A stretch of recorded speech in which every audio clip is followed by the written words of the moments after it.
board. There we go. All right, so we're at the bottom of page 18. Everybody's phones are down and we're looking at translations. Yay. So remember, we talked about, we got this last guy down here, that hippos seem really violent. Remember that little thing we talked about? Because what we learned is that it's not enough to just know translations. You have to know the order of the translations. That's the key. And so another thing we want to remember is that it's the difference in horizontal and vertical, because that's what happens on this one. First issue is if you don't follow the order, you're going to get the wrong graph. Second issue is if you confuse the horizontal and the vertical translation, you're going to get the wrong graph. So normally a horizontal translation's in parentheses. Like 90% of the time it's in parentheses, but not always, because sometimes your X has other things going on. So if you have a horizontal translation smushed onto the X there, added or subtracted onto the X, it may not need parentheses, hint, hint, because it's underneath or connected to something else that's happening to the X. A vertical translation, though, is always stuck on the end, the very end, just like an afterthought. Oh yeah, by the way, let's move it up or let's move it down. So it's always stuck on the very end with nothing else happening to it. A vertical translation is never in a root. It's never has anything else happening to it. It's always stuck on the back end, okay? So first thing we have to talk about with this is how the heck are you gonna know what the graph looks like if this has happened to it if you don't know what the original looks like, right? So that's not really helpful, because how are you going to know? You guys know what a straight line looks like. You know what a parabola looks like, but you may not know what the square root of X looks like. So let's make sure that you do, because I don't think this problem is very fair. It's on my math lab, so that's why I want to do it. So let's just look at, what does this look like? Okay, this looks like a shooting star. So you start at the origin and you go, and he goes up like that, okay? So it's kind of like he starts there and he just continues on. So that's where you're starting. That's the graph you're starting from. So again, if you have a graphing calculator or the app, you could graph this to see your starting point, but it's still not really fair to you because it's not something you're used to seeing a lot. So that's the square root of X. Okay, so then based on this little graph here, I have two things happening to it. All right, let's look at hippos. Do we have a horizontal happening to this? We do. That's the -4. And sometimes students will think, oh, I think it's 4 down. It's not. If it were 4 down, it would be out here. It would be, yeah. Yeah, on here it looks like plus. Is it? It's just faded. Oh, you're so smart. It's a +4. That's what happens when you get old. You can't even read what you typed. Okay, so thank you, dear. All right, so we got a +4. So if it were +4 moving up, it would be stuck on the end like an afterthought. But it's underneath the radical happening to the X. So what does that +4 mean? Good. This means 4 to the left, and that's what you need to know first. Okay, so the first thing we're going to do, okay, normally this is what our graph looks like, right? Is that little shooting star thing. We're actually going to go 1, 2, 3, 4, okay, and move it 4 to the left. So that's where we're sitting now. We moved it 4 to the left. Okay, now do we have any stretches or shrinks? No. No. Do we have any negatives? Do we have any reflections? We do, because this was our original and it didn't have a minus to begin with. And now we have a minus sitting here.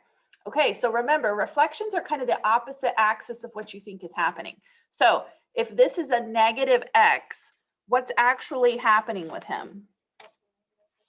You're flipping over who? The y-axis. Okay, so now we're going to reflect over y-axis. Okay, so this is where we were. We were here, okay? Over here at x is -4, right? And we were shooting this way. Okay, now we're gonna go flip. Okay, we're flipping. We flipped over the x. So now instead of 4 this way, now we're 1, 2, 3, 4 this way. We're over here. Okay, and we flipped. So are we still going to shoot this way? No, we've changed directions and now we're shooting that way. And so A is your answer, okay, because you're flipping around. So that one's kind of tricky. That's just a My Math Lab question. But let's look at what would have happened if we didn't follow the order, okay? If we decide, oh, no big deal, I know that I'm flipping, so instead of going this way, I'm gonna flip and go this way, right? Then I'm gonna move 4 to the left, and sure enough, you would have come up with C if you didn't follow the order. Does everybody see that? So horizontal, stretch or shrink, reflect, vertical, follow your order. Make sure you know what the original looks like. They have to give you an original, okay? And then from there, just take your time. I'm gonna move 4 to the left, and then I'm gonna flip. And when I flip, I am absolutely flip-flopping over. Other direction is happening. And then you get A, okay? Does that make sense? It's a little weird, but okay. All right. Let's move on to, hold on, I got 2 screens happening at the same time and they don't have the same perspective. So it takes me a minute. And I can't make them have the same perspective. Like this was all I could do just to get this. Okay. Okay, there we go. All right, so this is 2.6. We're gonna start out just for the first page or so talking about domains. So let's remember what a domain is. So domain are all your x values, all your possible x values, right? That's a domain. So technically, it's the largest set of real numbers for which the value of f of x is a real number. So it's going to be your x values, and it's going to be every x value that makes your function defined, okay? If your x value causes your function to have an issue, if it causes it to be undefined, you can't have it. You're in trouble. So that's where we come in. You are going to exclude or leave out any number that makes your function undefined or imaginary. That's the bottom line. So normally you have all real numbers. Your domain starts out as -infinity to +infinity, okay? Then you look at your function. Do any of those numbers in that whole set cause your particular function to become undefined or become imaginary? If they do, you have to leave them out. That's the key. Okay, so let's think about that. We start out all real numbers. So if you don't have any issues, your domain is parenthesis, -infinity to +infinity, parenthesis. This means no issues. That would be your domain for no issues. Okay, so let's think about this. How would you cause your function to be undefined? There's only one way to make a function undefined. Can you think about what would cause it to become undefined? No, it can be negative. Yes. What if you have a fraction and a 0 under the denominator? Remember that whenever we do use slope and we have a 0 under the line, your function becomes undefined, right? So the only way you're ever going to get an undefined function is if you have a 0 in the denominator. Now, if you don't even have a denominator, you don't have to worry about it. But if you do, then we have to take precautions. So here's the precaution. If you have a denominator, set that denominator equal to 0. Solve it. Then exclude these values. That's what we're going to do. And we're going to exclude them using those big fat U's, those unions. So we're going to practice that. Okay, that's the only way it can ever become undefined. You have a denominator, you get 0 in the bottom. Okay, Let's think about how could it become imaginary? Only one way to become imaginary, an I. How do you get an I? Negative under a radical. You have a negative under your square root, you have an I. Now, if you don't even have a root, you're back up here. There's no way to turn it into imaginary. But if you do, and it's an even root, if it's an even root, okay, then you're going to take the radicand, you're going to set it greater than or equal to 0, because we want it positive. We don't want our radicand negative, then we get imaginary. We solve, and we write it in interval notation. Jolene, is that you and Alyssa talking back there? Oh. No. Okay.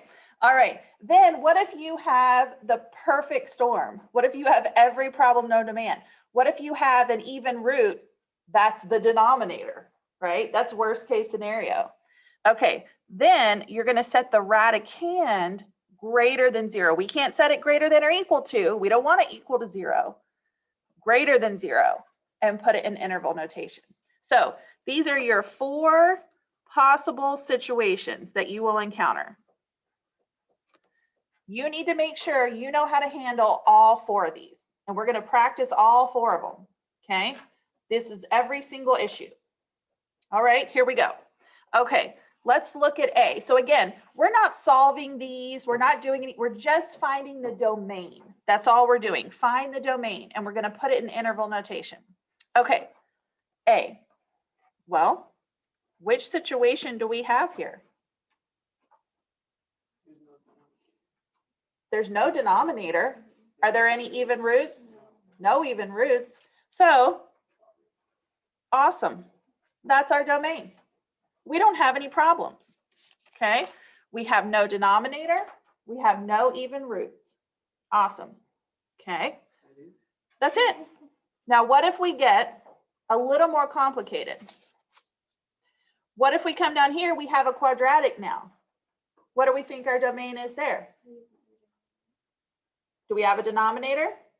No. Do we have an even root? No. We have an even exponent. That's not the same thing.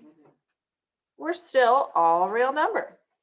So no matter what your function is, no matter how complicated or weird or crazy it is, if you do not have a denominator and you do not have an even root, like a square root, you don't have to worry about it.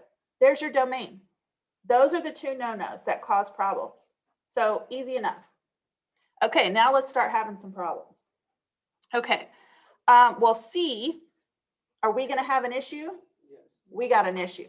Now, we don't have an even root. I don't have a radical. So your radical would be like, of course, E, F, G, right? Those would be your even roots. But I noticed for C, okay, C's fine. But I do have a denominator. All right, so what do I do if I have a denominator? Set it equal to 0 and solve. I have to solve that and see what values would make this undefined. And the values that make it undefined are the denominator's solutions. So we're going to solve the denominator. All right, scoot him up a little bit. Okay, so you could take the whole thing and move it over and set it equal to 0. But basically what we're doing is we're factoring him. And then we're going to set each little factor packet equal to 0. So he doesn't have a GCF. He's a monic. And I need factors that multiply to give you 10, but add to give you 7. Look at you little factor people in here. Okay, 5 and 2. Perfect. Throw those in. All right, now I'm going to solve each one. So x equals -2 and x equals -5. What this means is that you can have every real number in the whole wide world except these 2. Because if you have -2, you get a 0 in the bottom and it's undefined. If you get -5, you get a 0 in the bottom and it's undefined. Now we have to write this in interval notation. So a lot of you could probably go ahead and do this because we already talked about how this happens. But let's think about it. Let's make a little visual before we do it. So here's every real number in the whole world, right? On our number line. Okay. And let's go ahead and throw in these two values on our number line. Okay. So what we're actually saying is we can have every number on the number line. We cannot have this guy, and we cannot have this guy. You can make open dots, you can make X's. Just remind yourself that you can't have them, right? So here's what your interval notation is going to look like. You're going to have this little interval, and then you're going to have this little interval, and then you're going to write this little interval. So 3 little intervals, and then what are you going to put between them? The big fat U's that say this and this and this. Okay, so let's look at how we write this little interval here. Well, we always use parentheses for infinities. Now we have -5. Do we want to include him? Are we allowed to have him? No, so what are we going to use? A parenthesis. That means we're going to get all the way up to him as close as we can, but we cannot include him.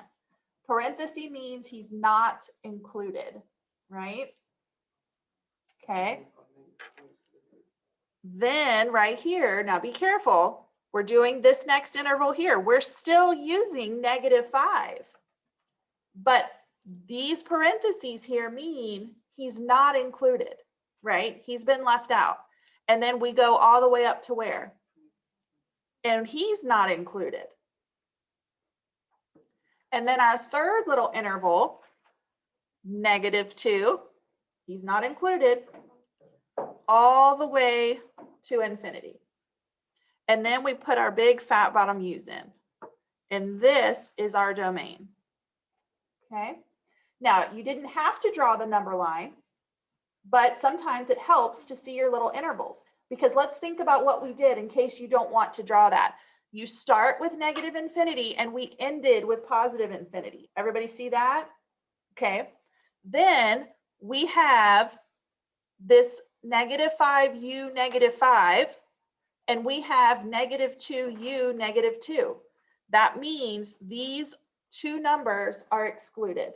So you could, as you get used to this, not have to draw that number line and just write the domain. Does everybody see that? The kind of the pattern that forms there? Okay, let's try the next one.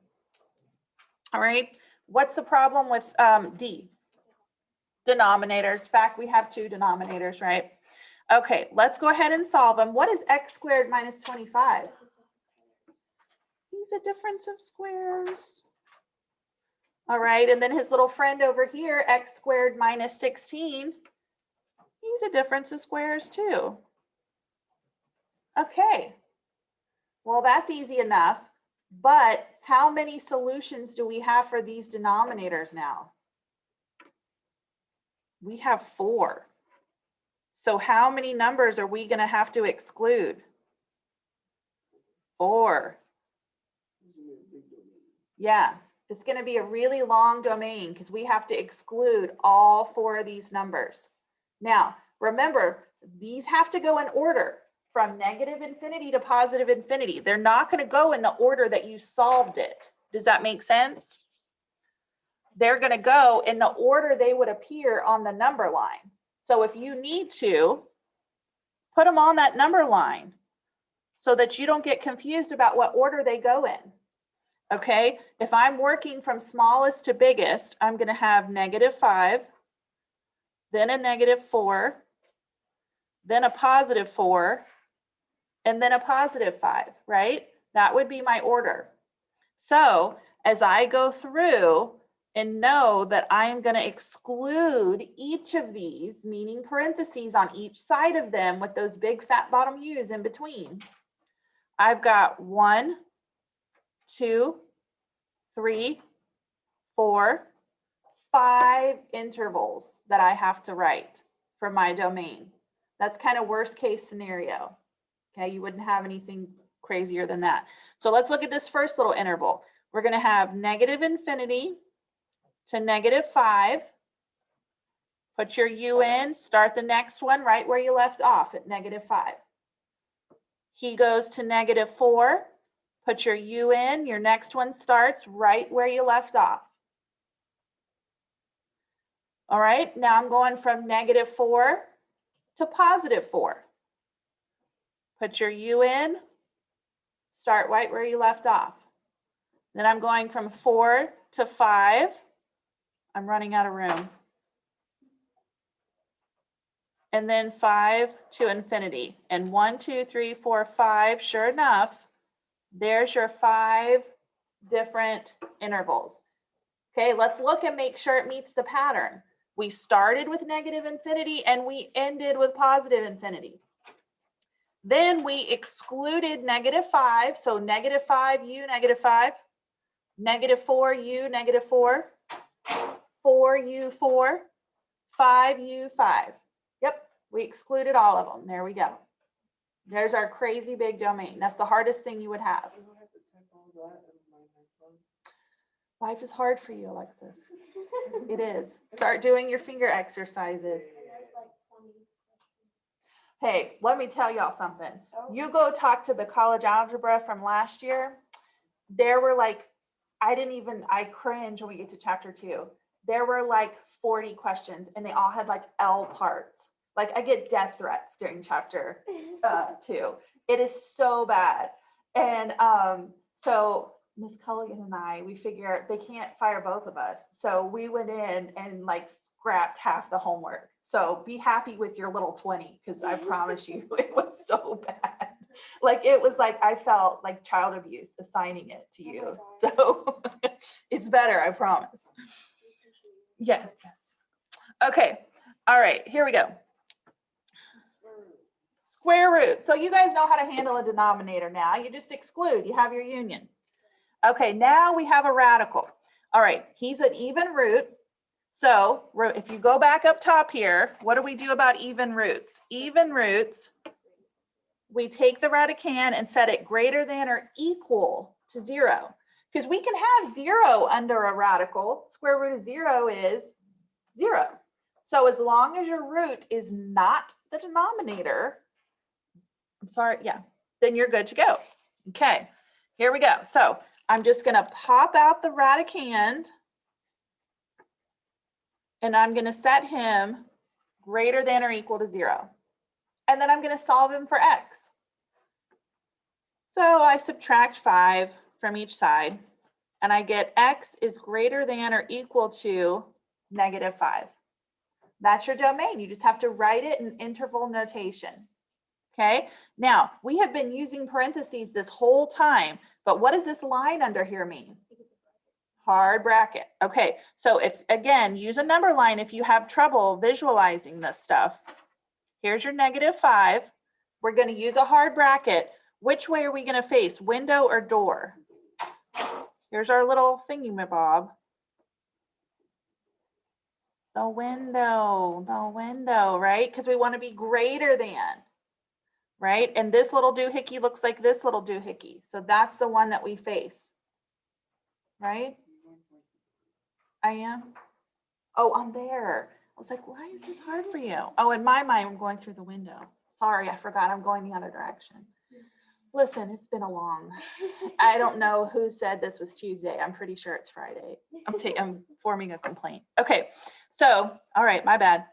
Thought Alexis was having a stroke or something. Okay, so then we go from -5 to infinity.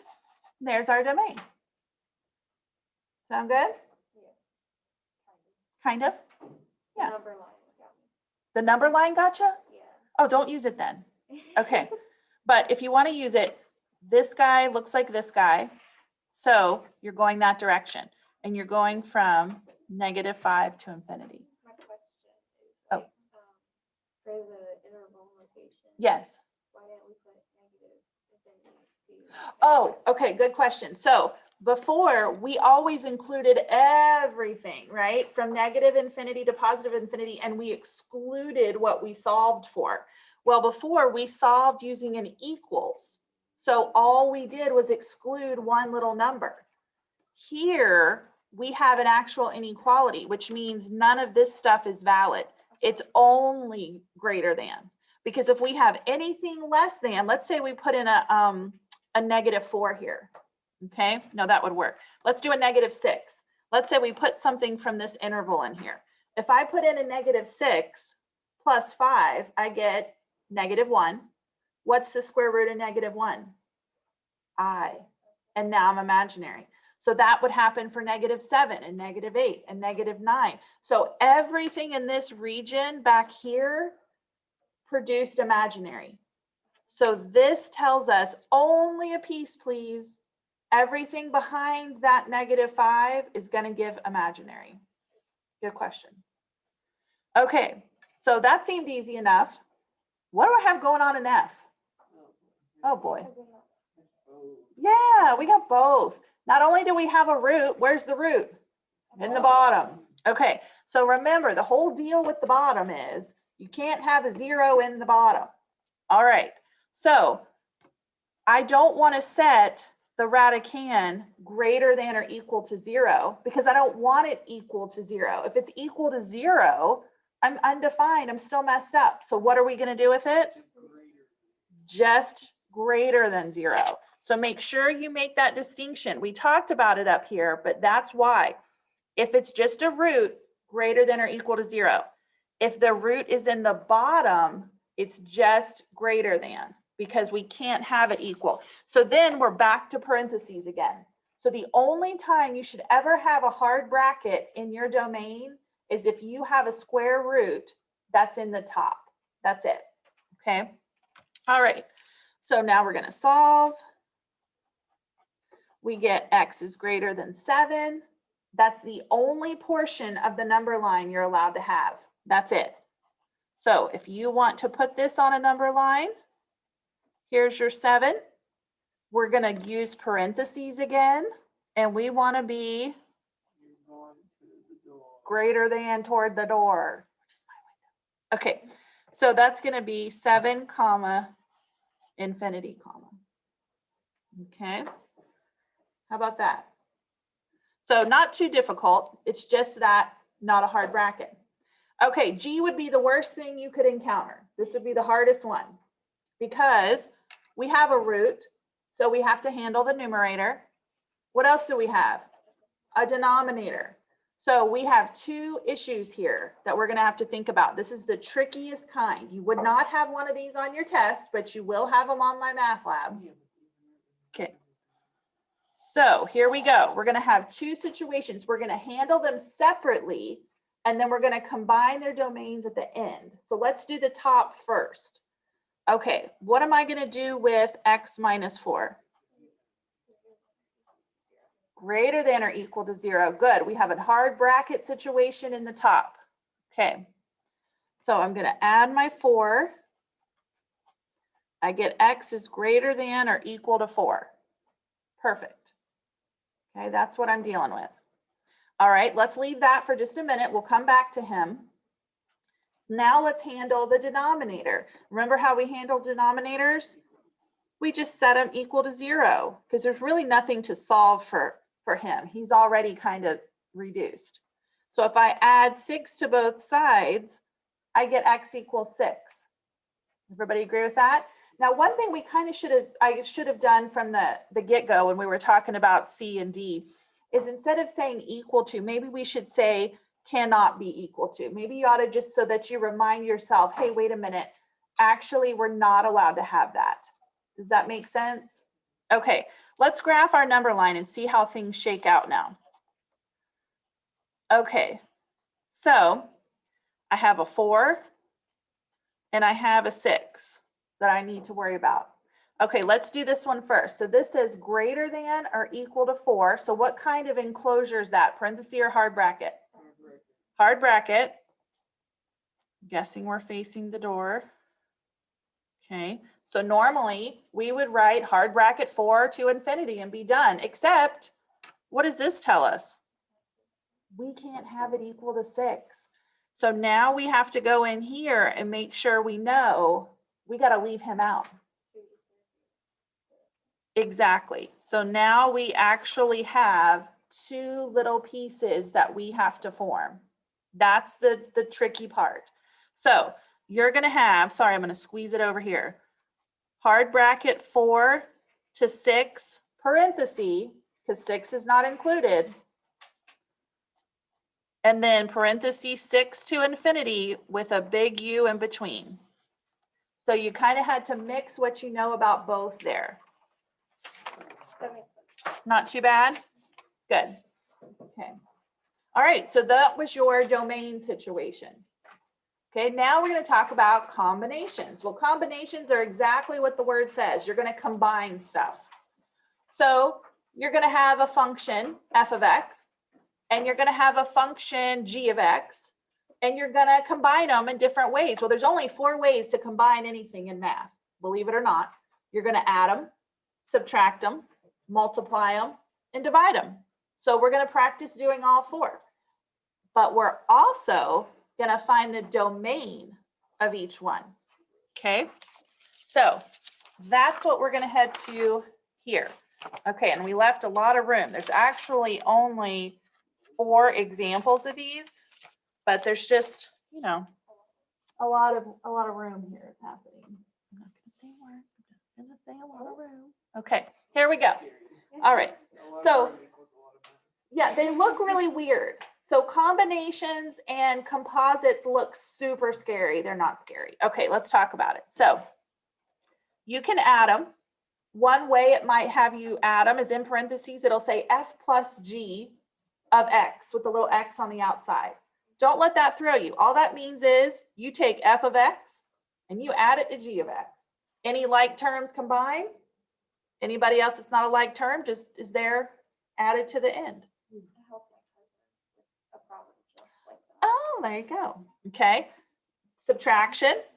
It might look like this, f minus g. Now remember, subtraction's a stinker, right? Because you think it's easy. But what do you have to do when you have a minus sign and something on the right of it? You have to distribute a negative through that second function before you combine it. So make sure you realize it's a secret distribution situation. But if you see this notation, just know you're subtracting. It's not anything that's a big deal. Okay, here's what multiplication would look like. Just means you're multiplying the 2. All right, here is what division would look like. Just means you're dividing the 2. Okay, but we also have that little disclaimer, because what happens if we end up with a 0 in the bottom? Undefined, so we can't ever let that happen. All right, so that part's easy. You guys have been combining like terms and doing stuff like that since elementary school. Yeah, and you did a lot of it in Algebra 2. So now we're just going to use domains in addition to this. So how does the domain situation work? Because you have 2 functions now. You have an f of x and a g of x. So we call these guys the parent functions, right? Because you got mom, you got dad, or whoever the parents are. You know, maybe I shouldn't say that. They're just the parents. Parent 1, parent 2. Okay. And then they do stuff. Okay. And the stork comes. And then you end up with another function, right? Okay, so we call these the parent functions because they make the other functions. Okay, yes, they reproduce the other function. Okay, all right. Okay, so how are you going to deal with the domain? You're going to have to look at the domain for both. You're going to have to look at the domain for each parent function, and then the domain for the new baby function is going to be whatever these 2 have in common. All right, whatever they have in common, that's what you're going to use. So you're going to use what is common to both. Another way to think of it, you can also think of it as, that says least restrictive, but I don't think that's right. I think it's the most, get rid of that. It's the most restrictive of both. Okay. And then in addition to that, if you're dividing, you're going to also have to exclude whatever would create a denominator of 0. Okay, so you're going to have it. Yep, you're going to have an added issue when you divide. Okay, so here we go. First of all, before we start going through this, let's go ahead and figure out what the domain for everybody's going to be. All right, well, here's function 1, fx minus 2. Here's our second function, x plus 7. What's his domain? Does he have any issues? He's all real numbers. I don't see a denominator. I don't see a square root. What about for g of x? All real numbers. I still don't see a denominator or a square root. So my domain for all of this is going to be all real numbers. For everything I create except the division. When it comes down to create the division, because it has a denominator, I am going to have to exclude whatever would make that denominator 0.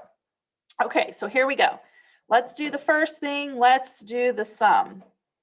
Okay, so you may see it looking like this, right? But we're not going to freak out. That just means we add them together. You could also write it as f of x plus g of x, however you feel more comfortable. Okay, here we go. I'm going to take 5x minus 2 plus x plus 7. That's all I did. Here's your f of x. Here's your g of x. All I did was add them together. Now I'm going to clean it up. 5x plus 1x is 6x. Minus 2 plus 7 is plus 5. There's my function, my new baby function. And that's his domain up here. I'm not going to write it over because I'm lazy, but that's his domain. Okay, I didn't create any new issues. I didn't create a square root. I didn't create a denominator. So I get to use that one. All right, let's look at the difference now. All right, if this appears, then you have to subtract. Now we have to be careful with subtraction. It's always a good idea to put these in parentheses for subtraction. I didn't do it for addition. I just wrote the terms.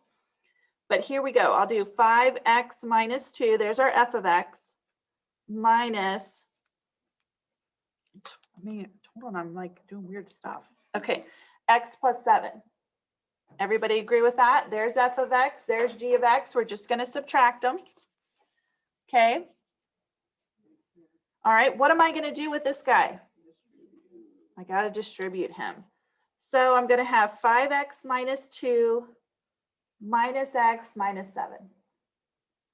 Clean it up. I'm going to have 4x minus 9. I didn't create any new issues. There's his domain. Easy enough? Okay, let's look at products. Multiplication here. All right, and by the way, because we don't want to get this confused with what's about to come, this is one of those little dots that sometimes they use, like, you know, for multiplication. Okay.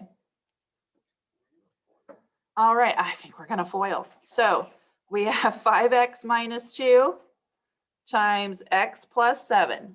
That's a FOIL. Okay. So here we go. We're going to have 5x squared plus 35x minus 2x minus 14. We're going to clean it up a little bit.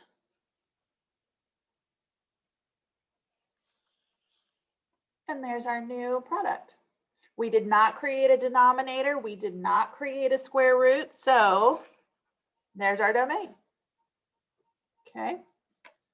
All right, last but not least, quotients. All right, here we go. Pay very close attention to who goes on top because my math lab is so sneaky.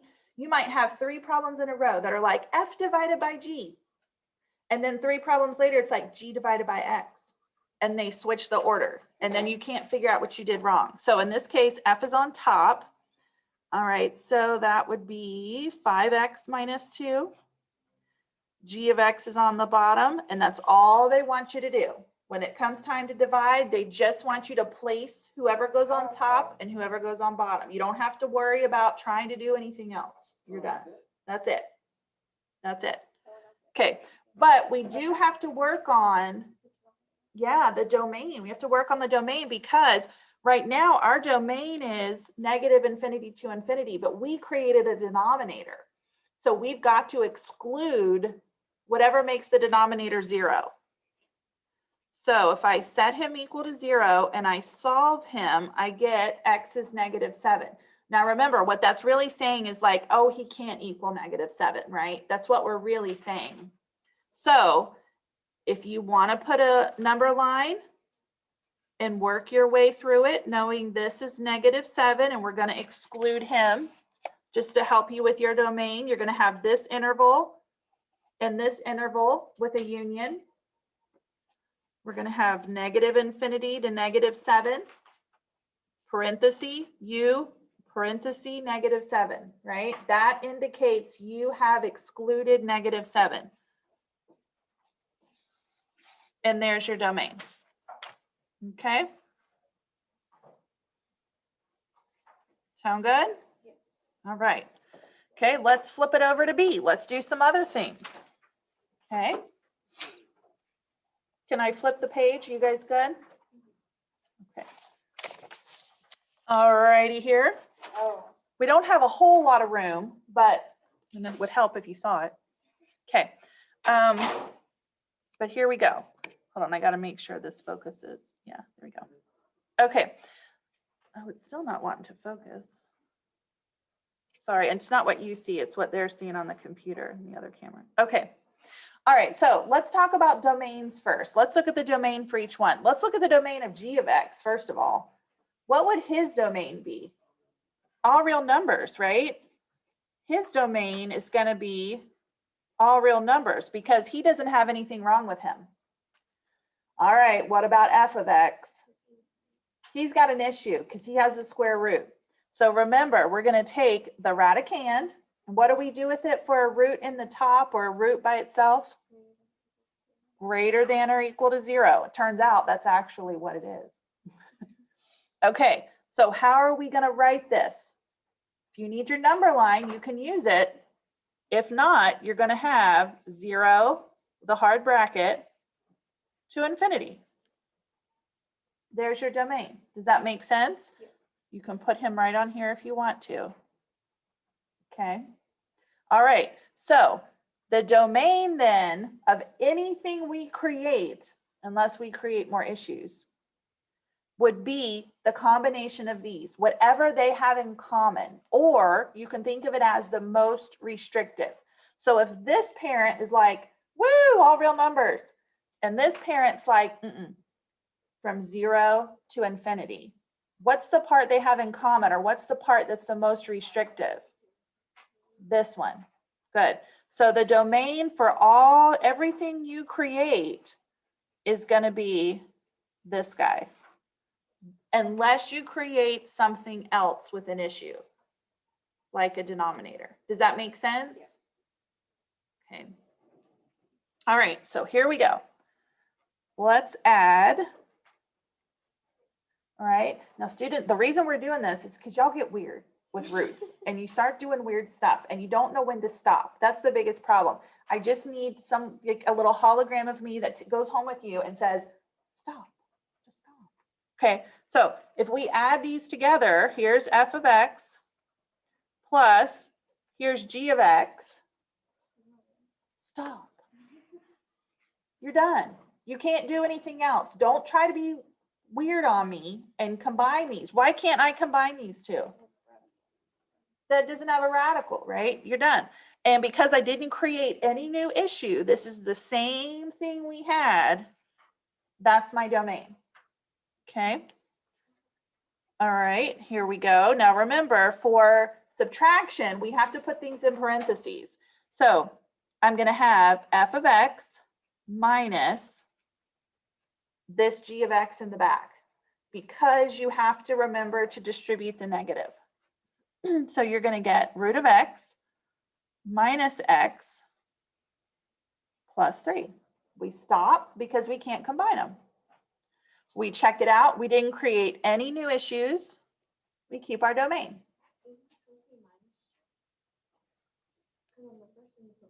The negative. Oh, okay. Thank you. All right. My lovely assistant helped you. Okay. All right. Now we're going to multiply. All right. We're still not going to be weird. We're going to have this times this. Okay. How does that work? We're going to distribute. Are you ever allowed to put anything under a radical? No. Unless it's already under it, you can't put something else under it. So what is my first term going to be? X times square root of x. That's awesome. Yeah. I accidentally wrote 7 instead of 3 Oh. for all of my equations. Oh, no, that's weird. And then this is minus 3 root of x. Does that make sense? You cannot put that x or that minus 3 under the radical. They just sit out front. Can I combine these? No, I'm done. Because this, the x and the 3, they aren't like terms. So we're good. Okay, let's look at the domain. Did I create any new issues? Well, I do have some new root terms, but has my radicand changed? Has what's under the radical changed from the beginning? No, still same domain. Okay, then last but not least, let's do f divided by g. Here's my f, here's my g, and we're done. We don't have to do anything else to it. It just wants to know, do you know what goes on top and what goes on bottom? Now, can I use that same domain? No, I created a problem, dang it. Okay, my problem is the denominator. So I'm gonna set it equal to 0. I'm gonna solve and I'm gonna say it cannot equal 3. So if I go back up here to my number line where I was saying, oh, look, it's this whole thing. What am I gonna do with that 3? I got to exclude it. So I'm going to have 2 little pieces union together. So I'm going to have hard bracket 0 to a 3 parenthesis unioned out with another parenthesis 3 to infinity. And that's going to be our domain. Okay? Does that make sense? See what's horrendous. It's not bad, I promise. But we're doing it because I don't want you to have a breakdown when you... It's like you guys totally understand the college algebra aspect of it. It's now like the algebra 1 stuff that'll get you. Like, what do I do with those? How do I combine a radical? So we have to go back and kind of make sure that you don't go nutty on me, right? And you just, okay. For this guy? No, because remember, we were already restricted from 0 to infinity. So all we could do was exclude the 3. Okay, let's look at this real quick. We can at least throw a domain together, maybe more, we'll see. Okay, so they both have denominators. Now the good news is they have the same denominator. So it's not like we're gonna have to exclude 4 numbers, right? So if they both have a difference of squares as their denominator, how many numbers are we gonna have to exclude? Just 2, right? We're just going to exclude a 5 and a -5. We're going to get them. I kind of skipped some steps there, but I factored them. I set each one equal to 0. I solved each one. And then I said that those cannot be equal. Okay, so we want to see that on a number line. Okay, then here we go, -5 to 5. We're going to, however you want to do that. Some students exit out, some do the little open dot. But what we want to say is that we have 3 intervals that we're creating. So our domain for this is going to be -infinity to -5, excluding -5. Then we go to 5. We exclude the 5, and we go to positive infinity. And that's our domain, unless we create another problem. Okay. Everybody okay with that? Okay, let's add a couple more things in here. Okay, let's go ahead and do the addition.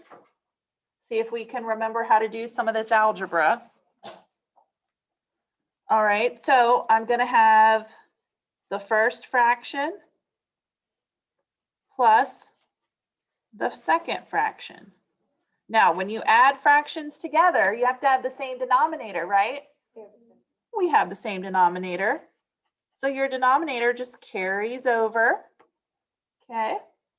So in the top, we're just going to have, and I'm going to put in an extra step. If you don't need that extra step, you don't have to do it. But all we're doing is combining everything in the top. So we're going to end up with 3x plus 1 in the top. Okay. Now, did we create any new issues? Any new denominator? Nope. There we go. Okay, we'll stop there because we're going to have to distribute a negative. And we will pick back up on Thursday